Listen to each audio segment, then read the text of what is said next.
সীমান্তে থামছে না হত্যা, এবার বিএসএফের গুলিতে প্রাণ গেল বিজিবির সদস্যের। বিজিবির যশোর ব্যাটালিয়নের অধিনায়ক লেফটেন্যান্ট কর্নেল জামিল স্বাক্ষরিত এক সংবাদ বিজ্ঞপ্তিতে জানানো হয়, সোমবার বিকেল 5:30টার দিকে বিজিবির যশোর ব্যাটালিয়নের ধান্যখোলা বিওপির জেলেপাড়া পোস্ট এলাকায় ভারত থেকে আসা একদল গরু চোরাকারবারি বাংলাদেশে ঢুকছিল।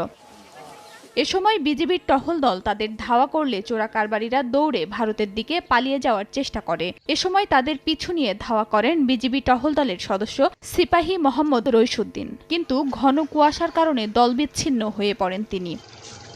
প্রাথমিকভাবে তাকে খুঁজে পাওয়া না গেলেও পরে বিভিন্ন মাধ্যমে জানা যায় তিনি বিএসএফের গুলিতে আহত হয়ে ভারতের হাসপাতালে চিকিৎসাধীন রয়েছেন।